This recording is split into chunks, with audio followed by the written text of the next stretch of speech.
এখন হলো ভোর 6টা বাজে। আমি উঠছি এই জন্য, শুধু এই যে শিশির ভেজা পানিতে নিজের পাটাকে মোড়াবো এই জন্য। আমার অনেক ভাল লাগে শিশির। সকাল সকালে ঘাসের মধ্যে যে পানিটা থাকে, এটা যে কি আরাম লাগে। বিসমিল্লাহির রহমানির রহিম। আসসালামু আলাইকুম এভরিওয়ান। আখি চলে আসছে আমাদের বাসায়, সো আখিকে এখন আমি খাবার সার্ভ করব। আখি, পরোটা কয়টা দিব? একটা। আচ্ছা, ডিম একটা দেই। হ্যাঁ, এটা কিন্তু দেশি মুরগির ডিম। তো আলুর দম দিব অল্প একটু। আচ্ছা,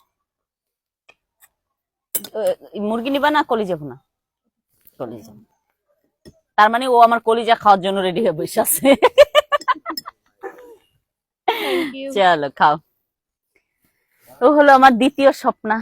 আমি স্বপ্নার অনেক মিস করি। Thank you so much for watching my video. কিন্তু আখি খায় নাই এখনো, খেয়ে বলো প্লিজ। ওর মুখের দিকে আমি তাকিয়ে আছি যে কখন বলবে কেমন হয়েছে। ভালো হয়েছে? আমি জানতাম ভালো হবে। Bye bye.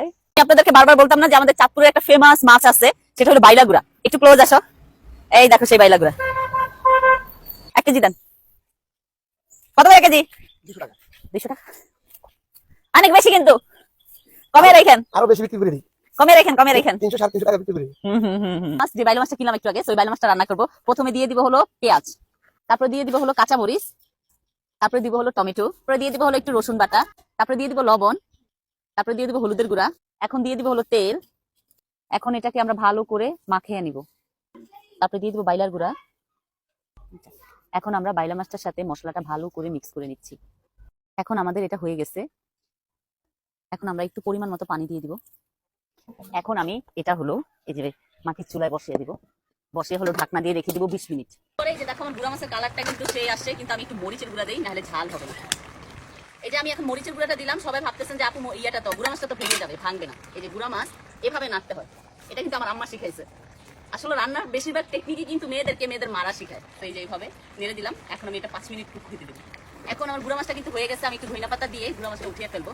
এই দেখো কি সুন্দর গুঁড়া মাছটা হয়েছে। এটা আমাদের চাঁদপুরের ফেমাস বাইলাগুড়া। বাইলাগুড়া দিয়ে এই যে ভুনা করেছি এটা। So thank you so much for watching my video. Bye bye. বিসমিল্লাহির রহমানির রহিম। আসসালামু আলাইকুম এভরিওয়ান। এখন আমরা যে মুরগিটা ধরেছি দেশি মুরগি, ওটা রান্না করবো। দিয়ে দিব হলো পেঁয়াজ, দিয়ে দিব রসুন বাটা, দিয়ে দিব আদা বাটা, দিয়ে দিব গরম মশলা, কষানোর জন্য একটু পানি দিয়ে দিলাম। দিয়ে দিব হলো হলুদ, কষাবো এই জন্য আরেকটু পানি দিয়ে দিলাম। তাই বলো দেশি মুরগি, দেশি মুরগি দেখো এভাবে দেশি মুরগি কিন্তু এভাবে তেলগুলো বের হয়ে আছে। তো এখন দিয়ে দিব দেশি মুরগিটা। এখন আমি এটা ঢাকনা দিয়ে রেখে দিব 20 মিনিট। 20 মিনিট ধরে আমি কষাবো। 20 মিনিট পরে আমি এই যে দেখো মুরগির মাংসটা এরকম হয়ে গেছে কালার। এখন দিয়ে দিব হলো একটু লবণ। লবণটা আমি দিতে ভুলে গেছি, এই জন্য লেট করে এখন লবণটা দিলাম। এখন আমি আরো হলো 10 মিনিট এটাকে কষাবো। মুরগিটা কষানো হয়ে গেছে, এখন দিয়ে দিব পানি। এখন আমি দিয়ে দিব হলো জিরা বাটাটা। আমি সবসময় মাংস রান্না করলে লাস্টে মরিচের গুঁড়া দিই, তো এখন দিয়ে দিলাম মরিচের গুঁড়া। মুরগির মাংসের কালারটা কিন্তু সেই সুন্দর আসছে।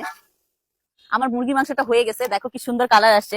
জান বাবা, জেরিন, এই দেখো তোমাদের জন্য রান্না করেছি মামা মুরগির মাংস। এই দেখো। সেই যে মাটির চুলায় দেশি মুরগি। Thank you so much for watching my video. Bye bye. আমাদের সুজিটা হয়ে গেছে, এখন সুজিটা ঢালতে হবে। আমি ঘি এটা আগে থেকে রেডি করে রেখেছি ইয়ের মধ্যে। সো এই যে এখন আমরা সুজিটা ঢেলে দিলাম। কি সুন্দর আসছে। জান বাবা। আচ্ছা ওকে। দেখো এই যে কলিজা ভুনা রান্না করেছি। হ্যাঁ, এটা তোমার জন্য রান্না করেছি, দেখো ইয়াম্মি লুক। ইয়েস। তো এই যে সুন্দর কলিজা ভুনাটা রান্না হয়ে গেছে মাটির চুলায়।